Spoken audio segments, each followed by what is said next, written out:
Welcome to the podcast. Hello, everybody. Welcome to a brand new episode of PaulzPodz. It's your favorite podcast host, DJ El Pablo. Here we go. Here we go. Here we go. Here we go. Here we go. Here we go. Here we go. Here we go. Here we go. Here we go. Here we go.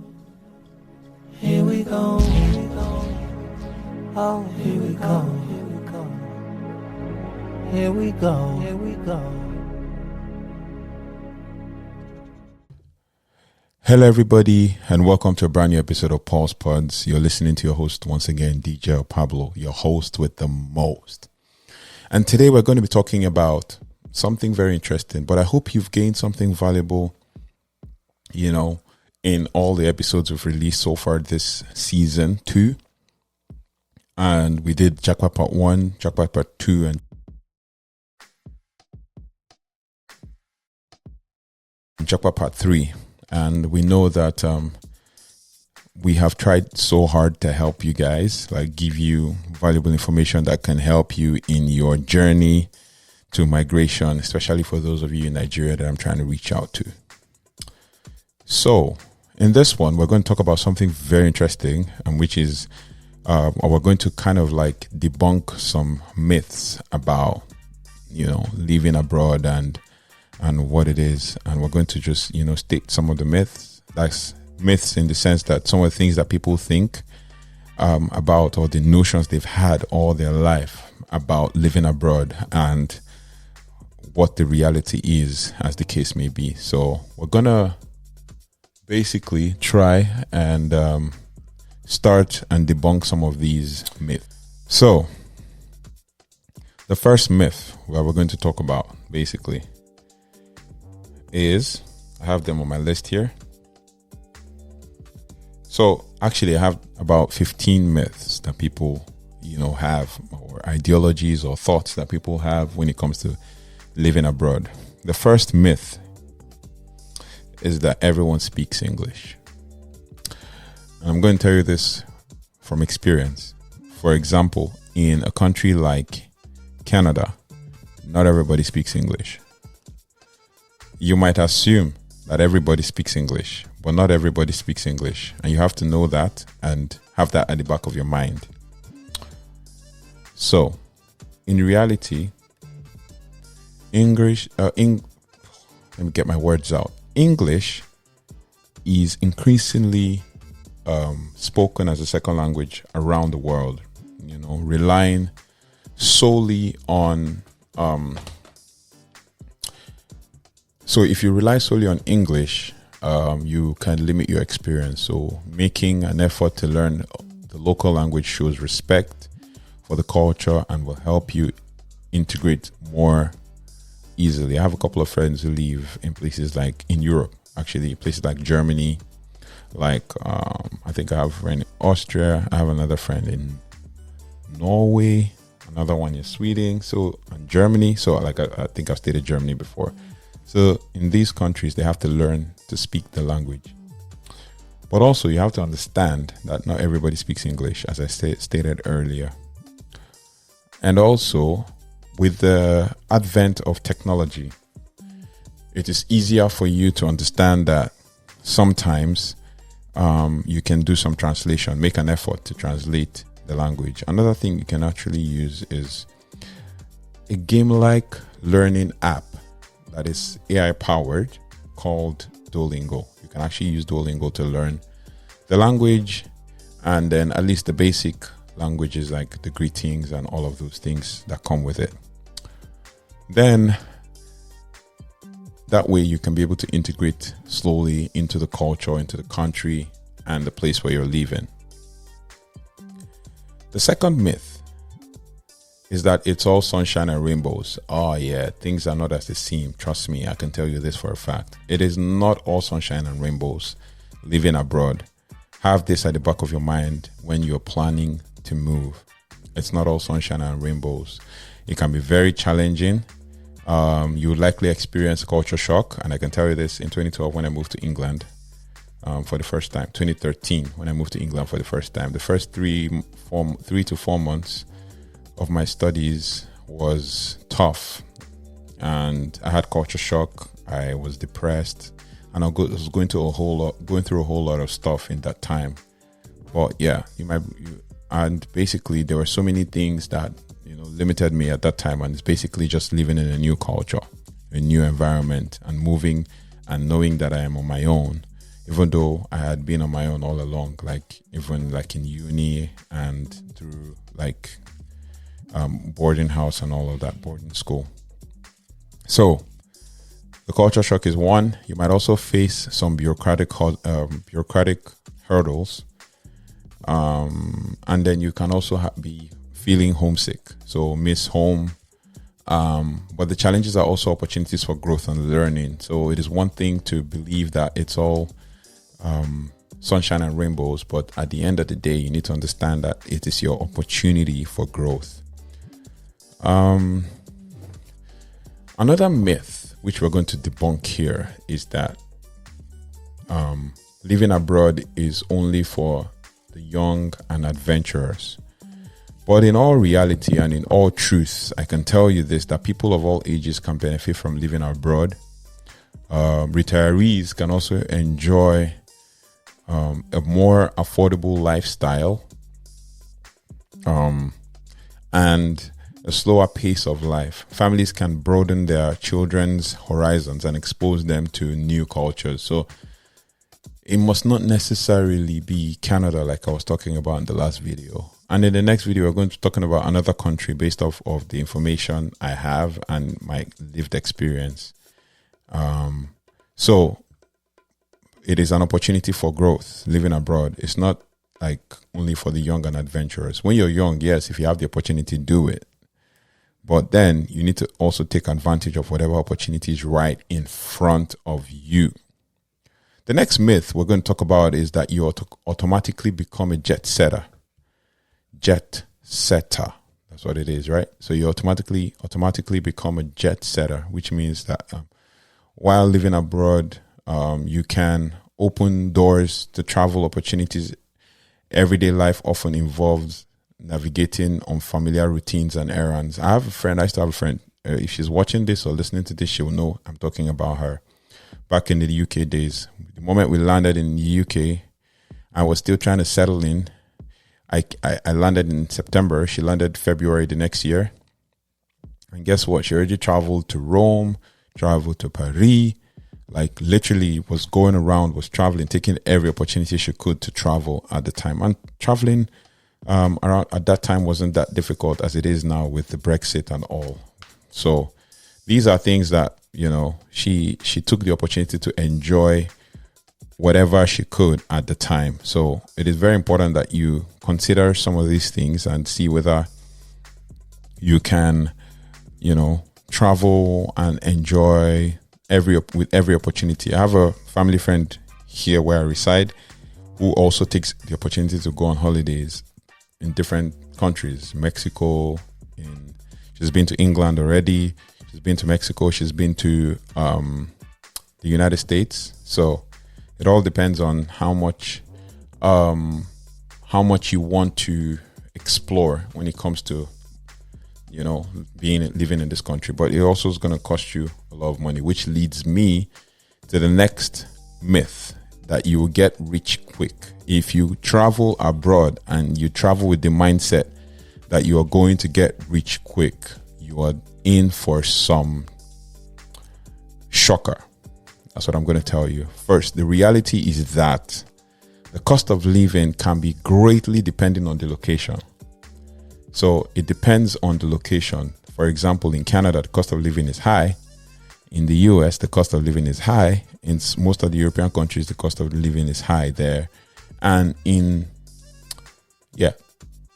the cost of living is high in Canada, US, the UK, and most of the European countries. So it's very important that you understand that living abroad can be quite expensive, right?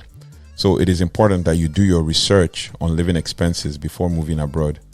Unless you've set your heart or your mind to go to a specific place and nobody can tell you anything different, then you can actually move with confidence. But if not, it is very important that you make your research as to the affordability.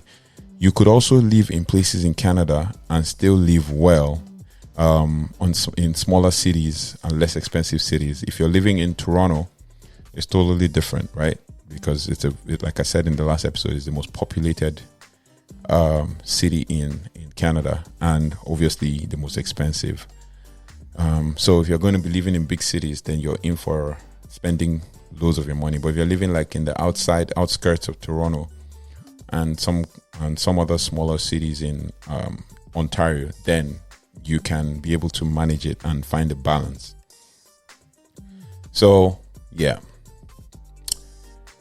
you will not get rich quick living abroad. You have to put in the work. You have to work really hard to achieve what you need to achieve, and you need to stay focused. If you allow yourself get distracted, it's going to be difficult for you to meet up, and you end up just living from paycheck to paycheck and trying to make ends meet when you should be, planning for your life. So without a plan, it will be difficult to live. You will not get rich quick living abroad. That I can tell you for a fact.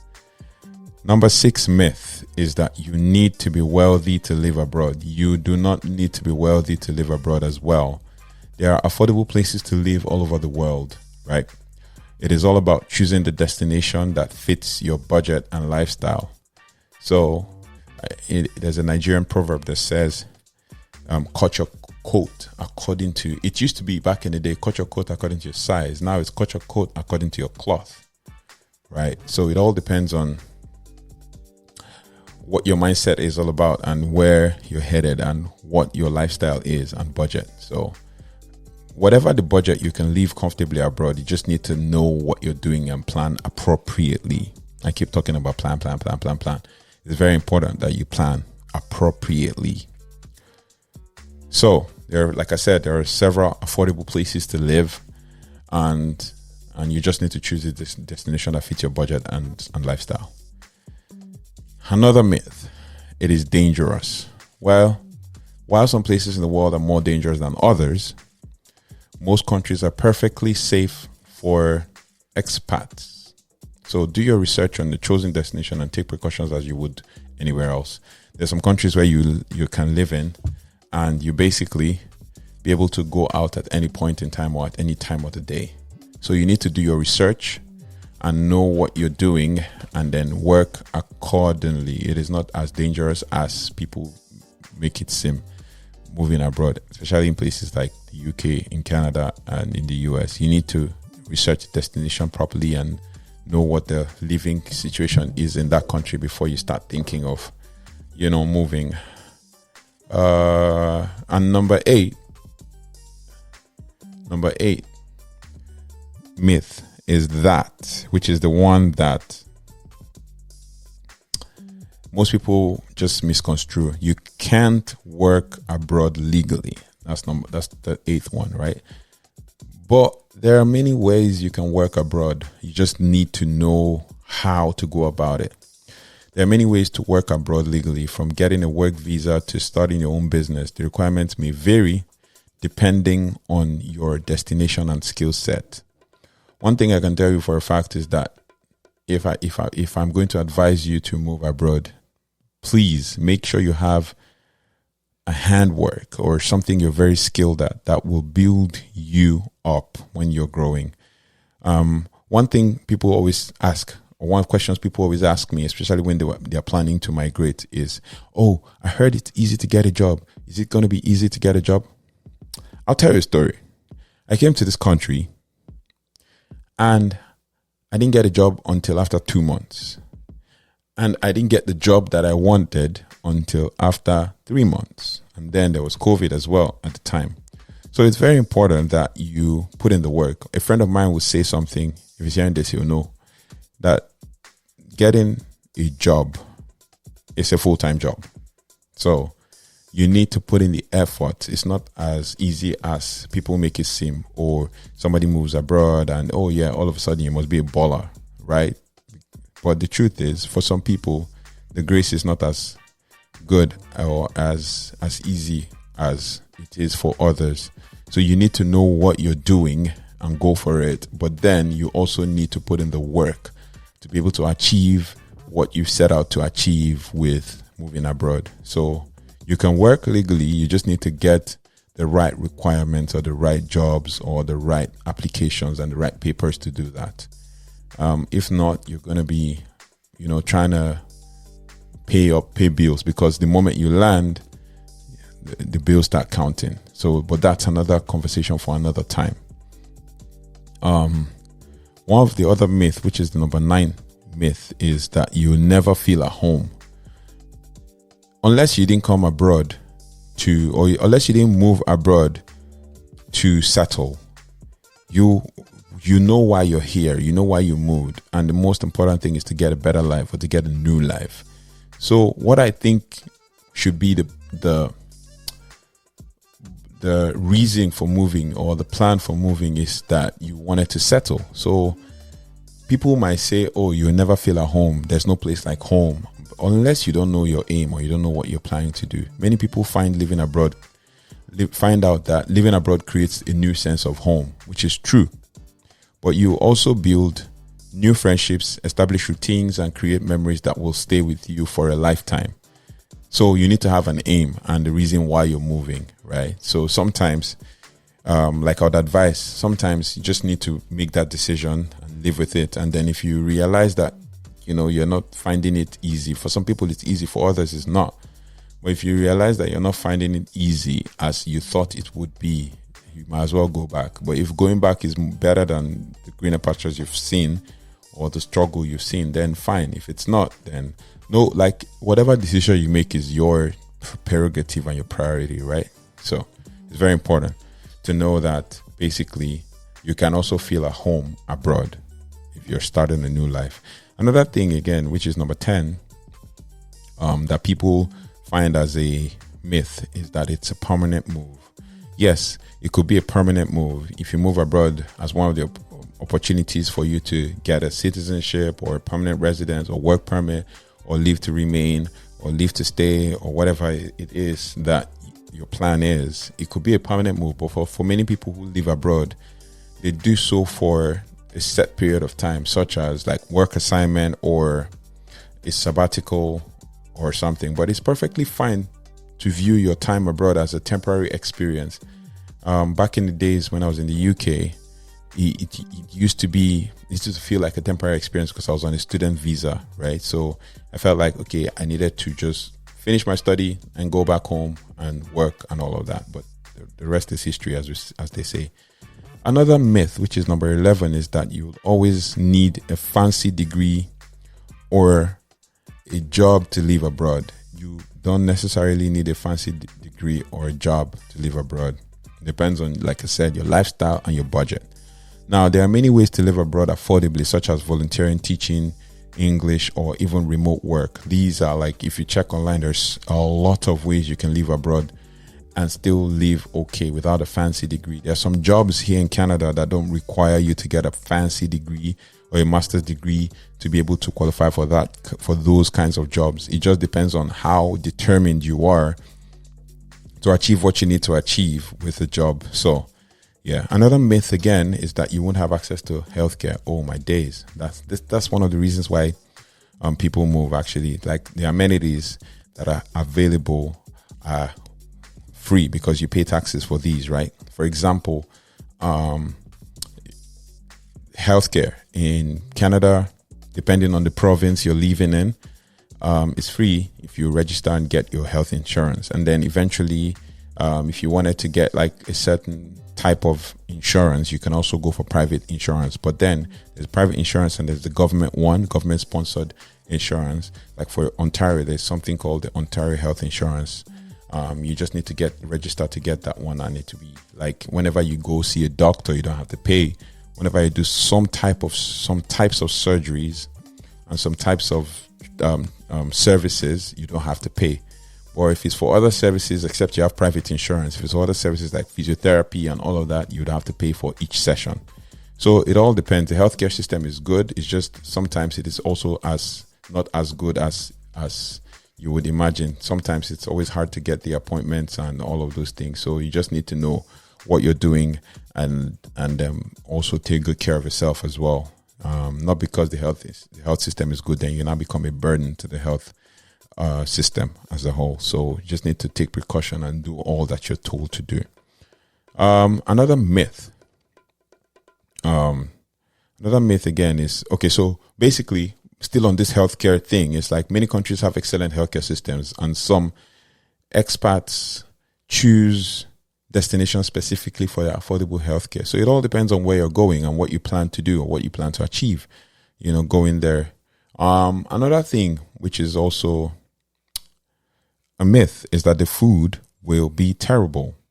People might tell you that the food may be terrible, but just as, for example, in Nigeria, each state and each local government and each village and each culture has its own food. That's why there's not one food. For those who don't know, Nigeria is not all about one particular type of food or a couple of foods. No. There are so many local governments, and each local government has its own food or delicacy, as the case may be, type of food that they eat or that is specific to that culture. Not just one type per local government. So you can imagine over 700, and then imagine each of them having different delicacies. So the food will be terrible, yeah, no doubt. But most countries have delicious and unique cuisines, right? And the most important thing is that why are you going, and are you planning to be adventurous and try out other routine cuisines? For example, in Canada, like I stated in the last episode, it is a multicultural country, right? So it's very important that you try out, take adventure, take initiative, and try out multiple different cuisines as well, so you can actually build the momentum as we go, right? So that way you try out things. And then also there is, like, if you're Nigerian, there's African food. You can try out African food. There's Ethiopian cuisines. There's like so many, like, Ghanaian cuisines, and there's like loads of Africa, even like the Nigerian cuisines as well. So you're not so far from home with regards to food, right? Most countries have a delicious and unique cuisine, but be adventurous and try new things every now and then. You might even have it better, and all of that. For example, like, I always like to give examples. So the shawarma that we always have in Nigeria, they also have it here, and it depends on where you're tasting it or who is making it, right? So you might have even better. The pizza that you have in Nigeria, which is of Italian origin, is also available here, but even like different types and different ways they are made, and you have like a wide variety, right? So that's about food. Another thing which, well, to an extent it is true and it is correct, because it depends on how you came. Like I talked about in the last episode, an opportunity for you to use your partner to come with your partner, not to use your partner, but like to come with your partner to, like, when you're migrating, right? So a myth that has become more prevalent, and most people talk about it, is that you'll constantly be lonely, right? You'll be constantly lonely. But the truth is, you know why you came, right? So there are so many ways to connect with people. There are so many ways to make relationships or build relationships. For example, the church is the first place you can build relationships with people. And once you do that, then you start to connect and you start to network. So even if you are an introvert, it is very important that you build that knack for relationships, like building meaningful, valuable relationships with people, in order to make friendships and connections. And one way or another, you might meet someone who's going to be of help to you in the future, right? So it is very important to be open to making, building meaningful and valuable friendships. So it is, as it is, there are many ways to meet people abroad, from joining clubs and classes to volunteering and socializing with locals. if I'm going to advise you, if you're moving abroad, one of the things I'm going to tell you is the first place to find and connect with people is a Bible believing church, because that way you can connect with people, connect with the pastor there, and you can build relationships and then start to get into the community through the church. Join a Bible believing church and become an active member of the church. That's the first thing I always do whenever I move to a new city. When I move to England, same thing, Bible believing church, like that. And then same thing here as well. So you just have to join a Bible believing church, and then that way you can get into the community. That's pretty much what it is. And I think the last myth, but not the least, is that you lose connection to home. Well, that I can say, or that I can tell you for a fact that we can debunk here, that you will not lose connection to home, because in the last 15 years, technology has advanced so much so that you can constantly reach out to people all over the world. I'll tell you another story in the future, but then it's the story that has changed my life like for years now, for the past 4 years. And it's thanks to technology, the ability to connect with people, the ability to reach out to people, do video calls. Data is, in Nigeria, data is expensive, but data is also used up cheaply when you do video calls or connect with people via different social media platforms where you can actually have conversations with them and build valuable and meaningful relationships. So one of the things you can do is use the technology that has been provided for you to stay connected with loved ones back home. And it is easier now more than ever. I remember in 2012, 2013, the only way we could use video calls to connect with people back home was through Skype. But now almost every social media app has a video call function, like WhatsApp. I think even X has its own, and I think you can use the video call function for, I think, Snapchat. There is WhatsApp. There's Facebook, right? There's Instagram as well, right? There's X, as I stated earlier. There's Signal.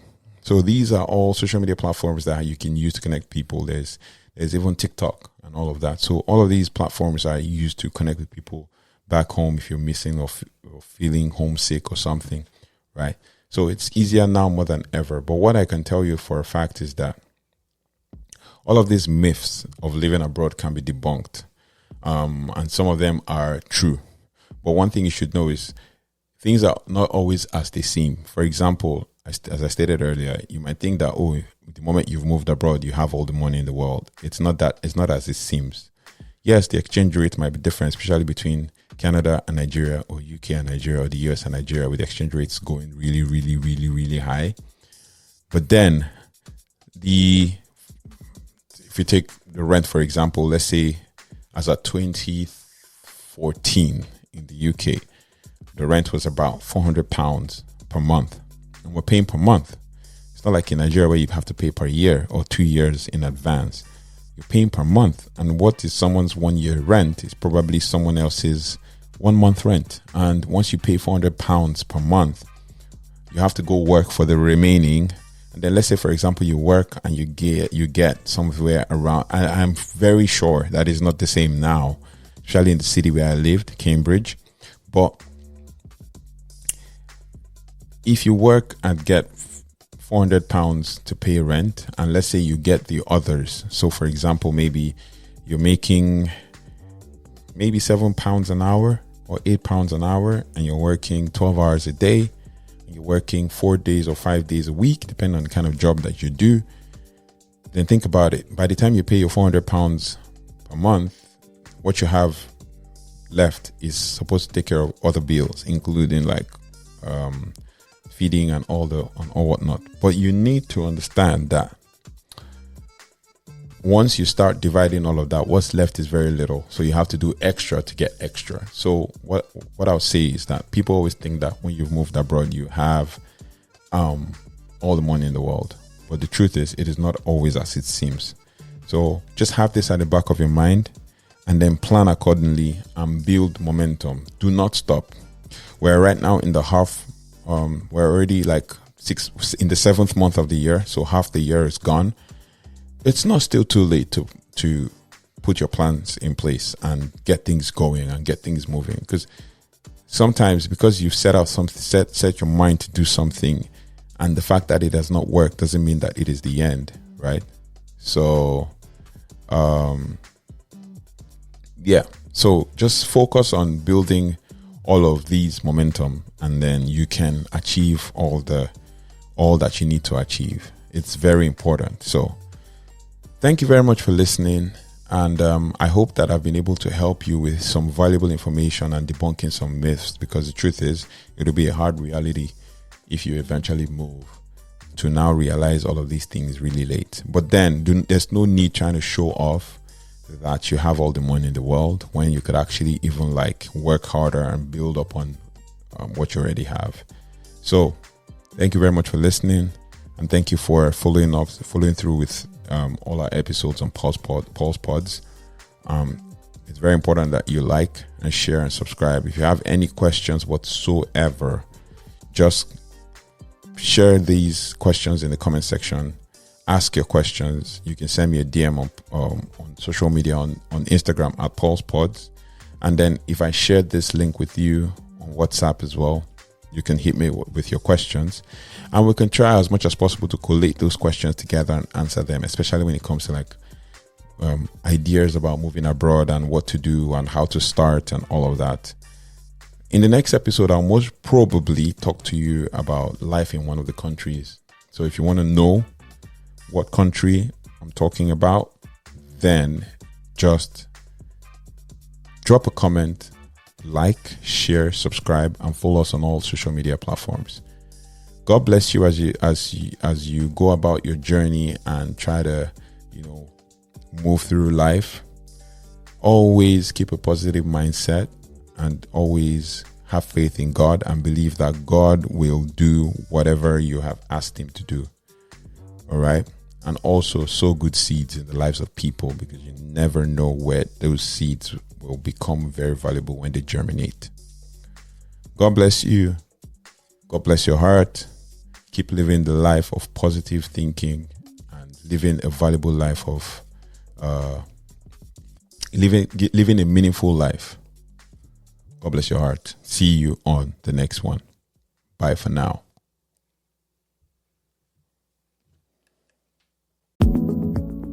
Thank you for joining us on this enlightening journey today on PaulzPodz. We hope you found valuable insight and inspiration that resonates with your quest for meaning and purpose. But our journey doesn't end here.